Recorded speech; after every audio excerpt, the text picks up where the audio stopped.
le premier étage, c'est la production. C'est vraiment une. Là, Jasmine, j'avais fait avec Alexandre Cornu, les films du tambour de soie. Et puis à Annecy, on était sélectionnés à Annecy. Je me rappelle une discussion, on discutait tous les deux, et j'ai dit j'ai un autre projet. Et il m'a dit c'est quoi? Et puis voilà, c'est reparti là-dessus, quoi. Et puis ensuite, je crois que le plus important, c'est ça, le producteur. Parce que c'est un rapport à deux qui est assez important. Et je vois même qu'après, il a pris d'autres coproducteurs, et à un moment, je lui disais, mais il y avait des problèmes de budget, ou je sais pas ce qu'il y avait. Et je lui dis, mais si tu veux, je peux participer. Comme il dit, non, non, viens pas, tu vas être flippé, laisse tomber, hein.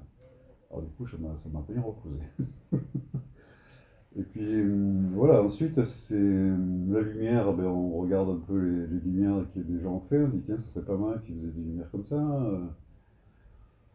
Mais là, ça me posait pas trop de problème, j'ai l'habitude, en fait, j'ai fait beaucoup de films, donc du coup, ça me posait pas de problème. Le seul souci qui est venu, c'est au niveau de la musique, en fait, parce que dans ces films-là, on est obligé de faire des musiques synchro sont faites avant, quand ils dansent et tout ça, là, il y a des musiques qui sont faites avant. Mais après, la musique générale, je voulais quelque chose d'un peu plus. Être accompagné, d'une manière musicale, mais être accompagné. Et donc, j'avais écouté.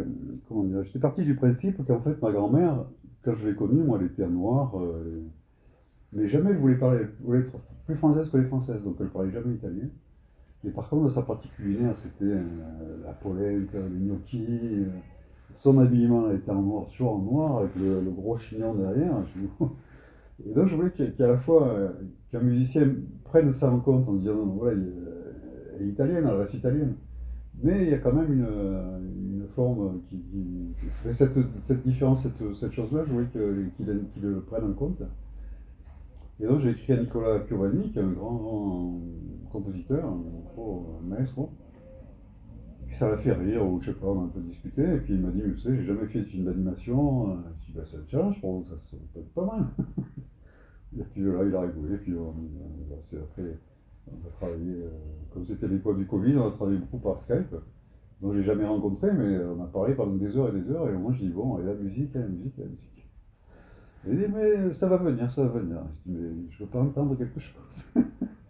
Non, ça va venir, ça va venir. Puis après, à un moment, je me rappelle, il m'envoie son assistant, et son assistant, il me dit, mais le maestro, il m'a dit qu'en fait, le dernier film qu'il a fait, il a fait le dernier film, la composition musicale du dernier film de Fellini, La Voce della Luna. Et Fellini lui avait dit, mais c'est dangereux de travailler avec les compositeurs de musique. J'ai dit à son assistant, mais vous lui direz qu'il a bien raison, Fellini, parce que c'est effrayant, je lui dis.